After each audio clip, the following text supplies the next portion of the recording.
Subscribe करें और bell दबाएं ताकि कोई खबर रह न जाए।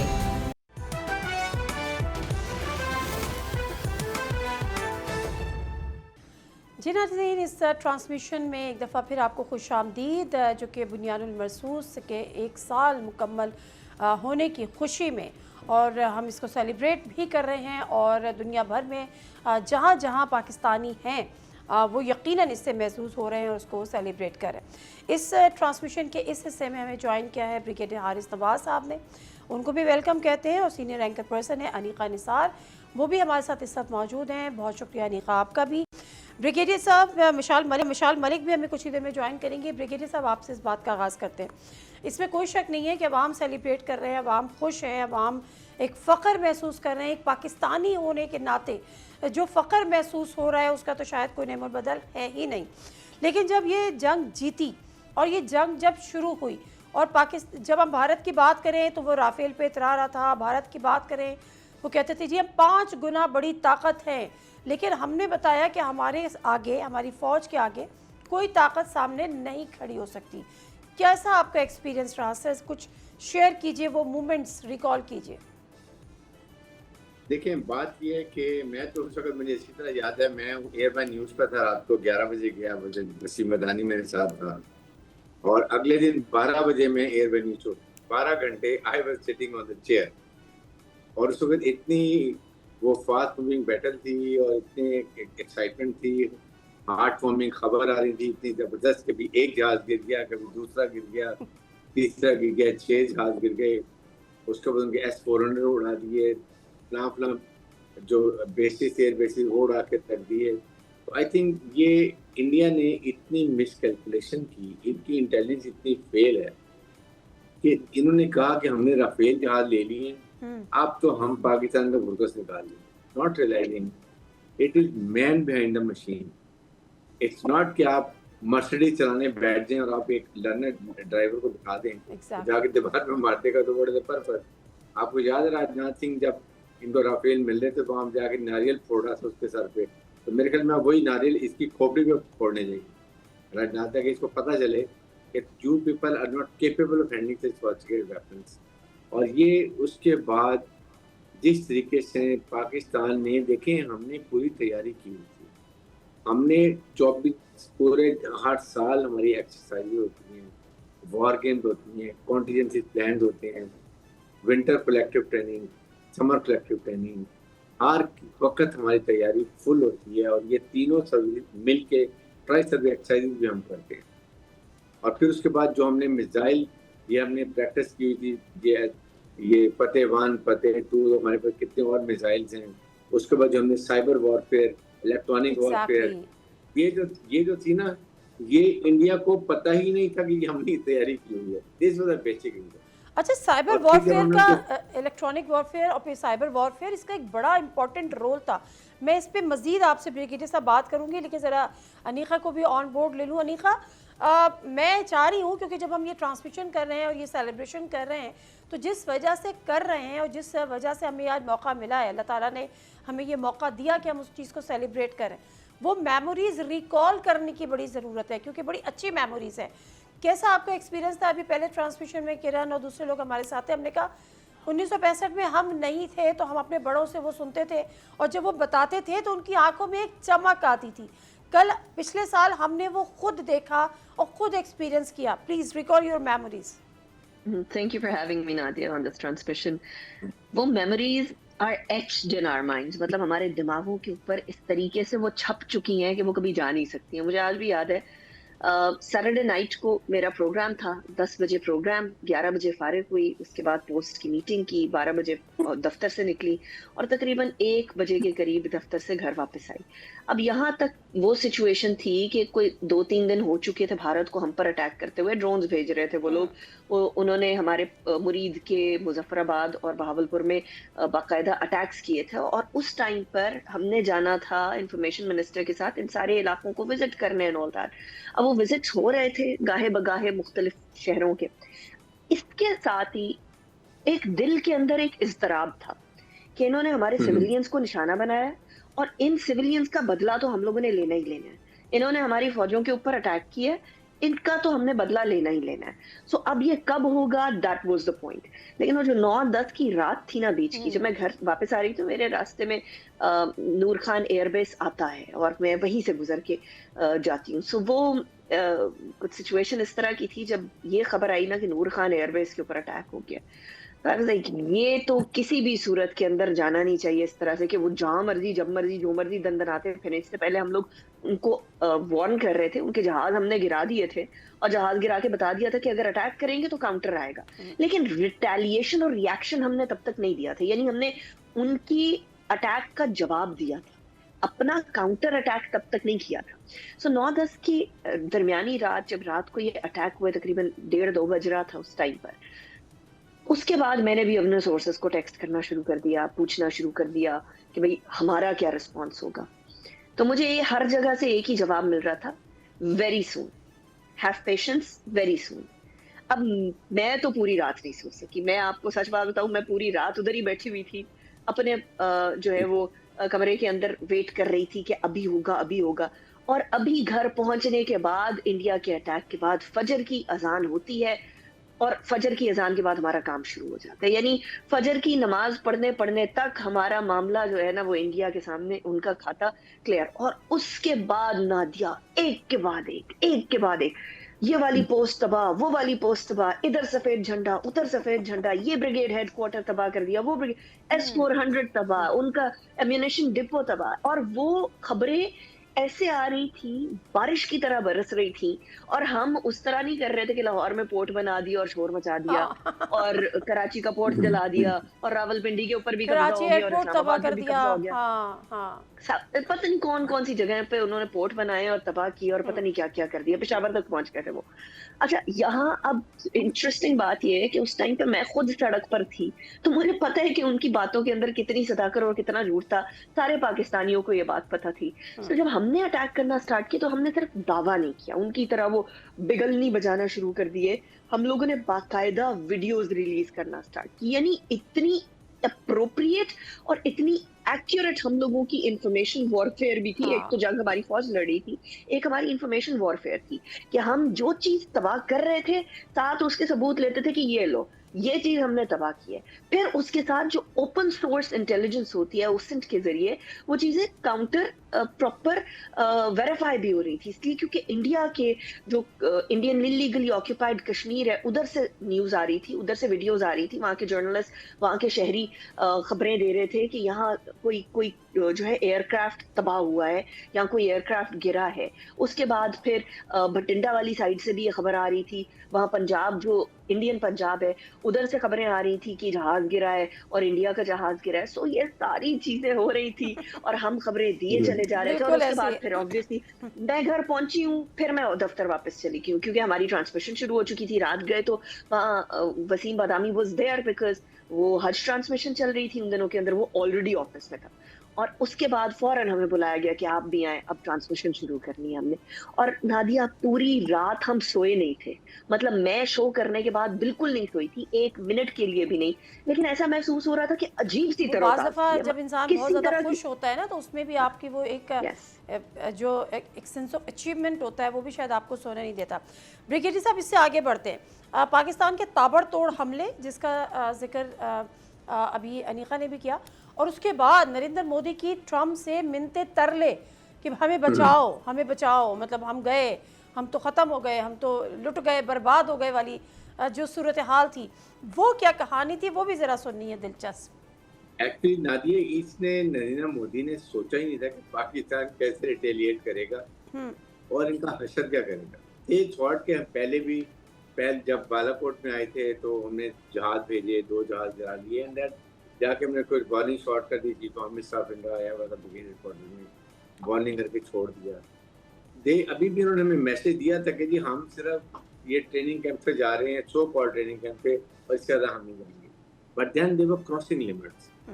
और जब हमने सुबह फजर की नमाज पे, जैसे आपने बताया, हमने फतेह 1 फायर किया, एयरफोर्स ने अपना काम किया, हमने ये कश्मीर के सारे पोस्टें ब्लास्ट करके ब्रिगेड और सफ़ेद झंडे खड़े हो गए।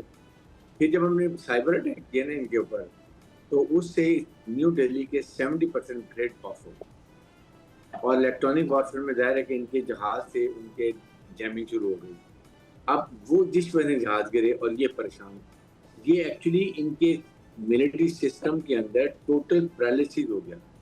दे were lost, what is that.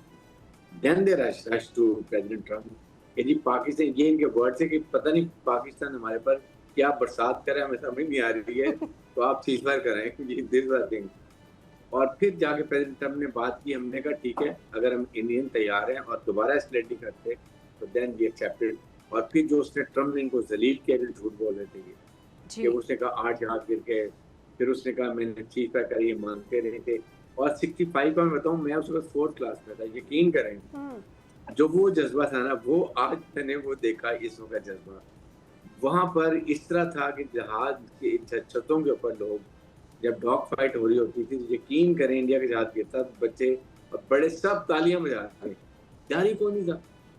Second, अगर कोई गाड़ी आती जीप शहर में, तो औरतें जो थे, बूढ़े, सब जो उनके पास था, राशन, ट्रांसिस्टर होते थे, रजाइयाँ, सब गाड़ियाँ लोड करके देते थे।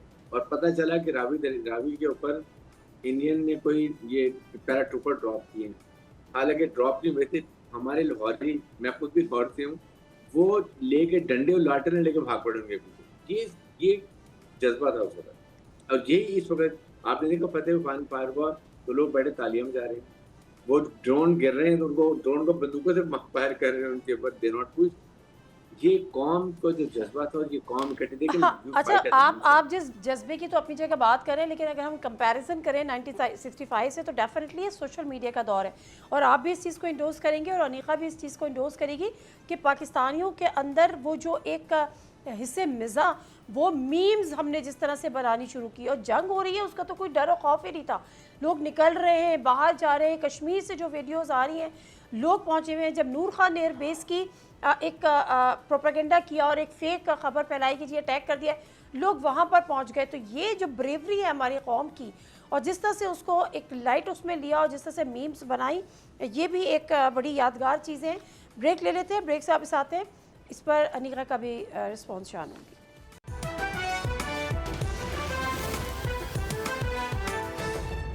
जी नाज़रीन, एक दफ़ा फिर आपको खुश आमदीद कहते हैं, और हम मार्का हक़ की और बुनियानुल मरसूस की 1 साल मुकम्मल होने पर उसको आज सेलिब्रेट कर रहे हैं, वो खुशियाँ मना रहे हैं और उन तमाम मेमोरीज़ को रिकॉल कर रहे हैं जो कि हम एक लाइफ टाइम मेमोरीज़ थी, और जो कि पिछले साल जिस तरह से अभी बात हो रही थी, ब्रिगेडियर हारिस तबाह साहब ने भी बताया, बल्कि उन्होंने तो 65 की भी कॉल कर ली, रिकॉल करी मेमोरीज़। उसी तरह से अनीका अपने सारे उन मेमोरीज़ को रिकॉल कर रही हैं। एक अलग किस्म का जज्बा है, लेकिन इस जज्बे में अगर किसी ने रंग में भंग डाला है तो वो कोई और नहीं, पाकिस्तान की अपनी हुकूमत है।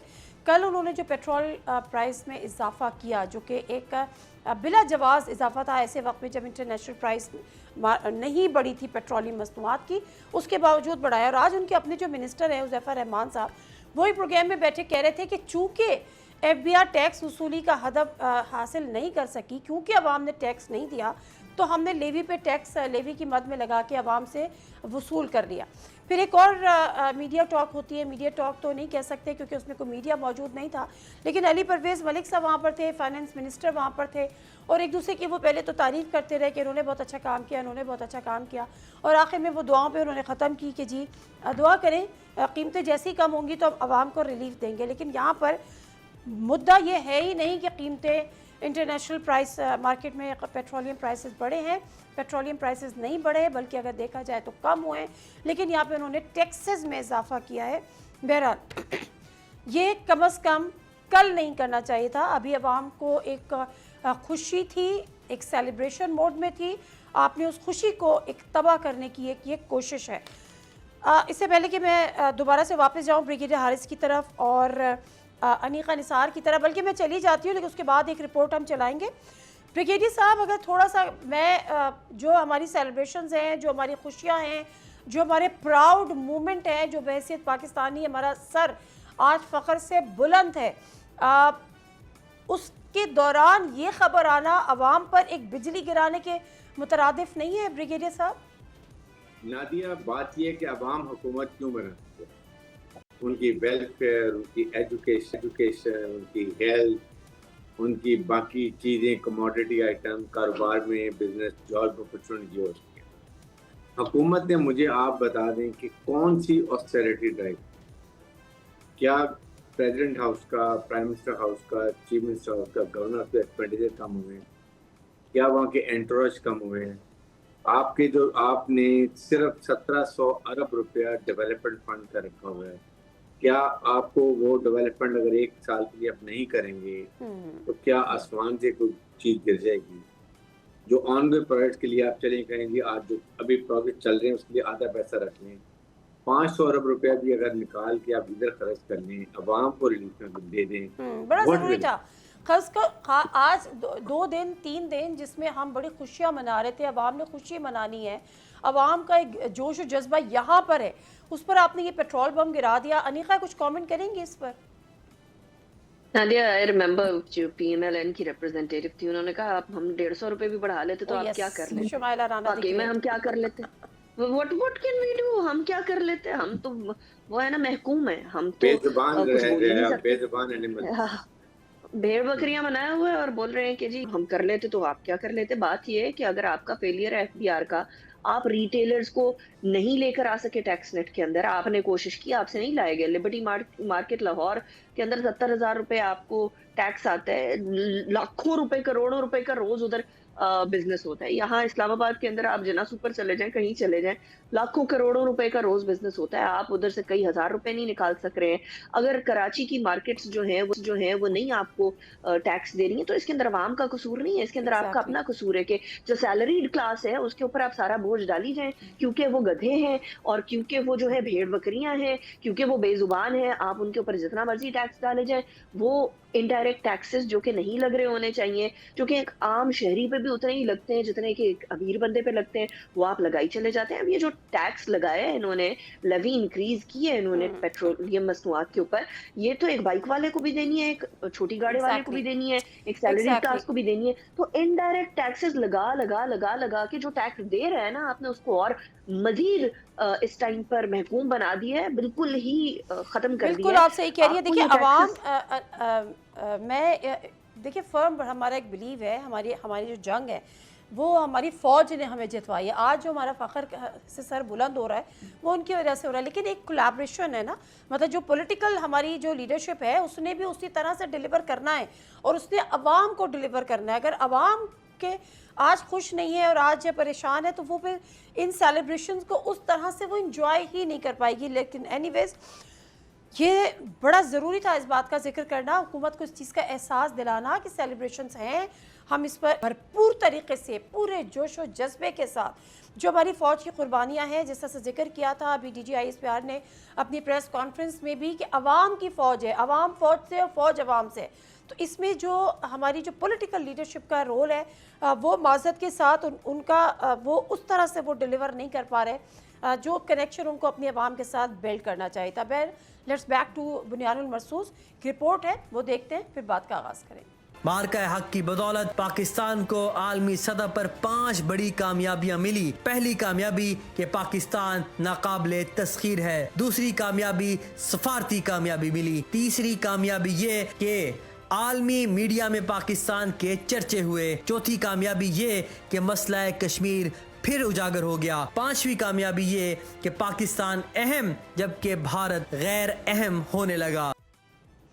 ये पाकिस्तान की अचीवमेंट है जिसका हम बड़े फ़ख्र के साथ जिक्र करते हैं। और ब्रिगेडियर साहब एक बात मुझे बताएं, अभी जो DGISPR की जो प्रेस कॉन्फ्रेंस थी उसमें जब कराची का जिक्र आया और वो ख्वाहिश नन्ही नन्ही ख्वाहिशें होती है ना, मासूम मासूम, वो भारत के दिल में, नरेंद्र मोदी के दिल में दोबारा जाग रही हैं कि जी सिंदूर 2 करेंगे और कराची का कहीं नाम आया तो DGISPR ने बड़े लाइटर नोट में कहा कि कराची वाले बताएंगे। तो अनीका से बाद में पूछूंगी, वो भी कराची से उनका ताल्लुक़ है, मेरा खुद का कराची से ताल्लुक़ है, आप खुद कराची में रहते हैं, ये क्या दोबारा से नन्ही नन्ही ख्वाहिशें फूट रही हैं नरेंद्र मोदी के दिल में? लेकिन कराची इधर डेवलपमेंट की वजह से आप देखें तो इसको काफ़ी चाहिए और अभी प्रोग्रेस स्टार्ट हुई है करना, और इस पर काफ़ी मेरे ख्याल में लगता है कि पॉलिटिकल लीडरशिप में प्रेसिडेंट ने या बड़ा भुट्टो ने काफ़ी पुश किया, अभी रोड बनानी शुरू किए हैं, काम कर रहे हैं, लेकिन जो कराची के अंदर होना चाहिए वो उस तरह नहीं हो रहा। और ये 15 साल से पीपल हुकूमत है। आई थिंक दिस इज ये 2 years जो है they should be devoted for the welfare of people of Sindh और डेवलपमेंट ऑफ सिंध। अगर ये करें तो मेरे ख्याल में बहुत बेहतर होगा और ये करना बहुत ही ज़रूरी है, क्योंकि देखें Karachi is a business hub, security environments, business friendly environments, और कराची जो आपका रेवेन्यू जनरेट करता है वो पूरे पाकिस्तान के लिए। इस कॉन्टेक्स्ट में देखते हुए मेरे ख्याल में मैं तो यहाँ तक कहता हूँ ये जो कराची ट्रांसफॉर्मेशन प्लान है, it should be really seriously इसको लेना चाहिए और इसको मॉनिटरिंग करनी चाहिए, एक टीम बनानी चाहिए जो मॉनिटरिंग करे और सारा करे, ताकि ये आपने लाहौर का कंपैरिजन देख लें कराची में, आपको खुद पता चलेगा। ठीक है, बिल्कुल। मैं तो अभी ये मेरी दुखती रग है तो इसको आप ना छेड़े ब्रिगेडियर साहब, हम इस पे अभी नहीं बात करते। वो कहते हैं ना, वो बात निकलेगी तो बात दूर तलक जाएगी, तो अभी थोड़ा सा इसको हम होल्ड करते हैं। मिशाल मलिक ने भी अभी ज्वाइन किया है। अस्सलाम वालेकुम मिशाल। जी अस्सलाम वालेकुम। मिशाल, जब हम पाकिस्तान की फतह का जिक्र करते हैं, इंडिया की हार का जिक्र करते हैं, और फिर कश्मीर का जो मसला था वो एक दफ़ा फिर उसने एक जगह ली, एक उजागर हुआ, दोबारा से ये बात हुई। ख़ुद जब जंग जीते और ट्रम्प की मिन्नतें तरले की गई नरेंद्र मोदी, तो उन्होंने कहा कि जी हम इस पर कोशिश करेंगे इसको हल करने के करीब। पाकिस्तान की जीत को कश्मीर में किस तरह सेलिब्रेट किया गया और क्या उम्मीदें अब रख रहे हैं कश्मीरी? देखिए अस्सलाम वालेकुम, ये तो माशाल्लाह से जंग भी जो लड़ी गई है, जहाँ से इसका एपी सेंटर है वो मकबूजा कश्मीर है। पहलगाम में ही शुरू हुआ ये दहशतगर्दी हिंदुस्तान ने कराई, और पूरा 1 साल हो गया इस बात को। आज तक कोई एविडेंस, कोई प्रूफ नहीं निकाल सके पाकिस्तान के खिलाफ या कश्मीरियों के खिलाफ, और इन्होंने एक फुल फ्लैग जंग शुरू की। और उसके बाद जो इबरतनाक इनको शिकस्त मिली, और जो मैं समझती हूँ कि दुनिया के अंदर ये खाली एक इंडिया पाकिस्तान की जंग कश्मीर पे होना नहीं थी, बल्कि पूरी दुनिया के लिए एक अमन का एक इतना बड़ा पैगाम पाकिस्तान ने दिया। जब पाकिस्तान ये जंग जीत गया, हिंदुस्तान ने मिन्नतें तरले किए फेस सेविंग के लिए ट्रम्प के, और तब उनको कवर अप देने के लिए अमेरिका ने रिक्वेस्ट की पाकिस्तान को कि आप सीज फायर पर, वरना तो ये न्यूक्लियर जा रहा था। और जो जीती हुई कौम होती है, जीती हुई फोर्सेस होती हैं, वो तो 1 स्टेप अहेड जाती हैं, फिर आगे जाती हैं। और वैसे भी हमारा कश्मीर का जो मुकदमा है और जो कुछ उन्होंने 5 अगस्त के बाद किया है, मगर फिर भी लार्जर ग्लोबल इंटरेस्ट के अंदर फॉर ग्लोबल पीस और इस न्यूक्लियर फ्लैश पॉइंट की सेंसिटिविटी को देखते हुए पाकिस्तान ने उस सीज फायर को एक्सेप्ट किया। हालांकि ये एक फेस सेविंग ट्रम्प ने काफी हद तक मोदी को दी, मगर जो रिस्पेक्ट पाकिस्तान को मिली इस सीज फायर को एक्सेप्ट करने के लिए, कि उन्होंने इस फतह के बावजूद दुनिया के अमन के लिए इसको एक्सेप्ट किया। इसीलिए बार बार डोनाल्ड ट्रम्प जो हैं वो हिंदुस्तान को लैश आउट करते हैं, एक्सपोज करते हैं, क्योंकि उन्होंने हिंदुस्तान पे फेवर किया। हारे हुए थे, उनको एक सीज फायर का जो है कवर अप दिया, मगर पाकिस्तान का बार बार वो जिक्र इसकी करते हैं कि पाकिस्तान जीता और उसने हक की बात की, और उसने खुले दिल से जो है दुनिया के अमन के लिए एक रोल और एक हिस्टोरिकल कंट्रीब्यूशन की इस न्यूक्लियर फ्लैश पॉइंट को सिमर डाउन करने के लिए।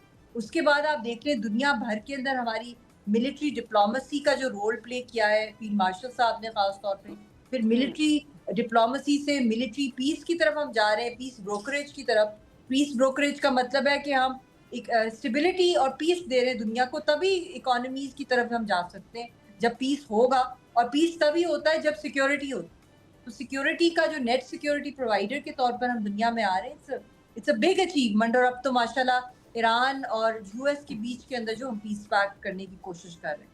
बिल्कुल सही है, बिल्कुल सही है। मैं इसी तरफ आ रही थी अनिका, क्योंकि देखिए जब आप दुनिया में अपनी ताकत का लोहा मनवाते हैं तो फिर लोग आप पर एतबार करते हैं, आपको स्पेस देते हैं, आपको क्रेडिट के साथ साथ वो आपको वो पोजीशन आप दुनिया के अंदर एक्वायर करते हो। पाकिस्तान ने की, अगर हम डिप्लोमेटिक तो पाकिस्तान ने की, और आज यही वजह है कि जब ईरान और अमेरिका या इजराइल के दरमियान जो मामलात हुए उसमें पाकिस्तान पर सबको भरोसा भी है, एतमाद भी है, और पाकिस्तान ने सबका एतमाद रखते हुए एक न्यूट्रल ताकत के तौर पर उभरा है। ये उसी का तसलसल है जो जंग हमने जीती है। आज किस तरह से आप पाकिस्तान की इन कोशिशों को और पाकिस्तान ने जो डिप्लोमेटिक फ्रंट पे अपने आप को मनवाया है, क्या आप किस तरह देखती हैं? नादिया, लास्ट ईयर हमने मार्का हक किया था, इस बार हम मार्का सिफारत कर रहे हैं, इसलिए क्योंकि ये चीज की कंसोलिडेशन जो 2025 में हुआ उसकी कंसोलिडेशन हो रही है। वो जो एक ट्रस्ट था, एक स्टेबलाइजिंग फैक्टर के तौर पर पाकिस्तान का उभरना था, जिसको हमेशा आइसोलेट पाकिस्तान के हैशटैग्स लगा लगा कर भारत ने हमें जो है वो हमारे मुंह पे कालक मलने की कोशिश करता रहा, हमारे जो इमेज है उसको दागदार करने की कोशिश करता रहा, उसकी बड़ी बुरे तरीके से सुबकी हुई। और उस सुबकी के अंदर अल्लाह का शुक्र अल्हम्दुलिल्लाह उनका पूरा पूरा किरदार था। वो कहते हैं कुछ शहर दे लोग भी जालिम सन, कुछ सानू मरन दा शौक भी सी। तो इंडिया के साथ ये हुआ कि कुछ सिरकमस्टेंसेस इस तरह के थे कि पाकिस्तान ने उनकी अच्छी खासी पिटाई कर दी। कुछ उनको मरने का शौक भी था कि लाहौर के साथ उन्होंने समंदर पूरा लगा दिया, जहां उनका अपना बॉर्डर लगता है, वाघा अटारी बॉर्डर लगता है। तो स्टुपिडिटीज उनकी तरफ से भी थी। हाँ। पर फैक्ट इज नादिया कि इस टाइम पर हम जिस पॉइंट पर खड़े हैं, हम अब रीजनल स्टेबलाइजिंग फैक्टर से हटके ग्लोबल स्टेबलाइजिंग फैक्टर बन गए। हम पूरी दुनिया के लिए, अगर हम ये पीस ब्रोकरेज कर रहे हैं तो ये पाकिस्तान के लिए या रीजन के लिए नहीं है।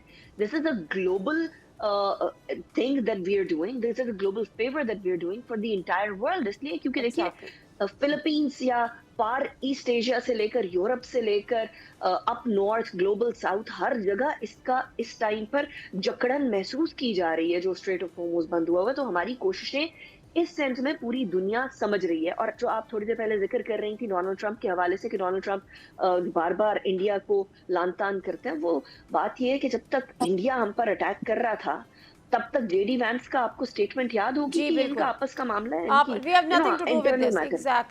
एग्जैक्टली। और जैसे ही पाकिस्तान ने इंडिया की पिटाई स्टार्ट की तो इंडिया भागा भागा गया, और उसके बाद फिर सीज फायर यूएस ने भी करवाई। उससे पहले तक पाकिस्तान से किसी को हमदर्दी नहीं थी। तो ये याद रखें कि किराए की फौज या फिर किराए की इकोनॉमी दोनों चीजें नहीं चला करती हैं, और इसीलिए पाकिस्तान को अपने ही कदमों के ऊपर भरोसा करना होगा। बिल्कुल ठीक है, ब्रेक ले लेती हूँ और ब्रेक से वापस आऊंगी, इसी को कंटिन्यू करें। ब्रिगेडियर हारिस नवाज साहब से भी जानूंगी ब्रेक के बाद।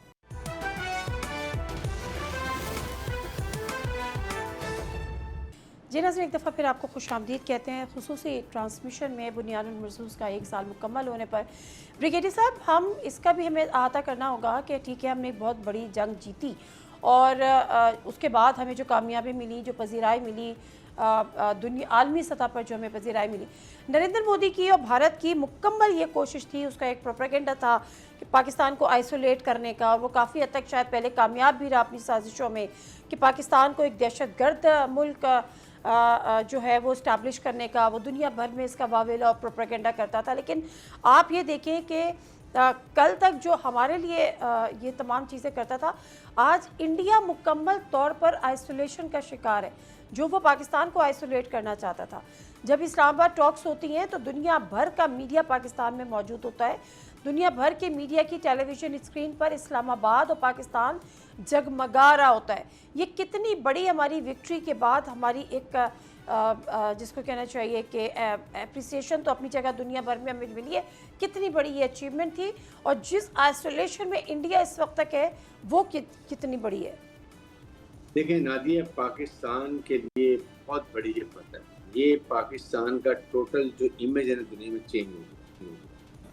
आप ये देखें कि इंडिया पाकिस्तान को आइसोलेट करना चाहता, खुद बुरी तरह आइसोलेट हुआ, शिकस्त पास, काला मुंह हो गया, उसके बाद हजीमत उठानी पड़ी, और पाकिस्तान इस रीजन का स्टेबलाइजर थी।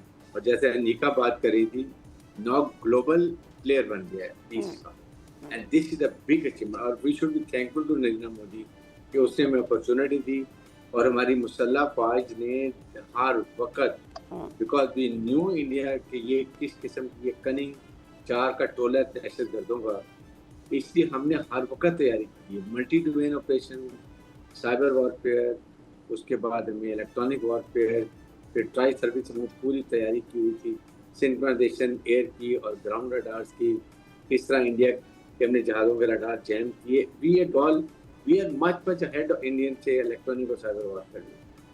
इसकी वजह से जो हमें अमेरिकन को नेवर इमेजिन कि पाकिस्तान 2 दिन के अंदर इतने बड़े दुश्मन को इस बुरी तरह से करते, दे वर सरप्राइज। और वो कह रहे थे कि हमने तो इंडिया को रखा हुआ था कि चाइना को कंडेन करेगा, ये तो पाकिस्तान को कंडेन नहीं कर सकता, तो ये चाइना को क्या कंडेन करेगा। जहाँ तो उनकी परसेप्शन चेंज हुई, फिर फील्ड मार्शल गए, उन्होंने डिस्कस की, दे रियलाइज कि फील्ड मार्शल इधर रियली और सिपा सलार फौजी प्रोफेशनलिज्म उनको कोई मैच नहीं है, ई डेवलप लाइकिंग फॉर हिम। जहाँ से पाकिस्तान उठा और फिर उसके बाद आपने देखा कि ईरान इराक ये लड़ाई हो, ये अमेरिकन की, इसमें दुनिया थर्ड वर्ल्ड वॉर के धरने में मौजूद थी, वो हमने कोई दुनिया का मुल नहीं कर सका। हमने सीज फायर रिक्वेस्ट की, उसने एक्सेप्ट की, हमने 2 दुश्मन मुल्कों को 47 ईयर दुश्मन को बिठा दिया और दुनिया तारीफ कर रही है। अभी अमेरिकन कांग्रेस में कल करारदाद पास हुई पाकिस्तान के लिए कि Pakistan has done extremely well peace keeping में, मुज़ाकरात में, और जिस तरीके से उनकी बिल्कुल सही बात है। और ब्रिगेडियर साहब, जिस तरह से अनीका भी बात करी कि this is not for only America, this is not for Israel, this is not Iran, this is for the whole world. जो इकोनॉमी जिस तरह से इफेक्ट हो रही है वो ग्लोबल लेवल पर हो रही है।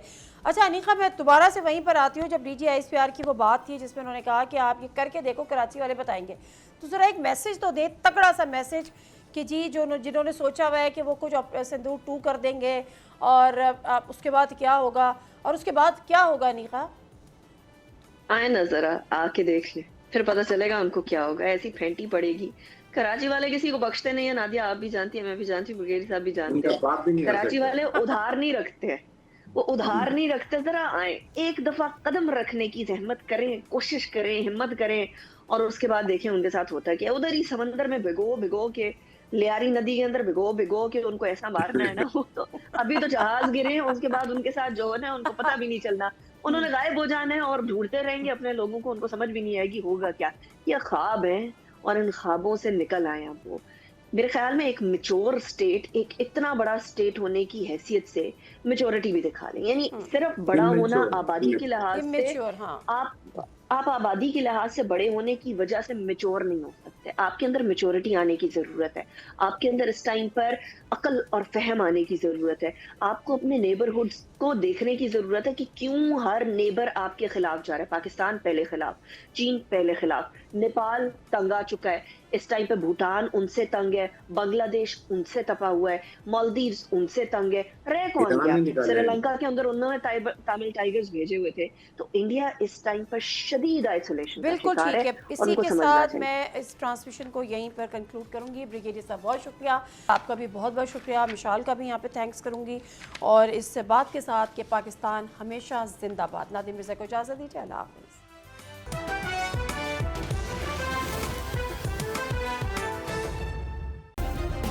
सब्सक्राइब करें और बेल दबाएं ताकि कोई खबर रह न जाए।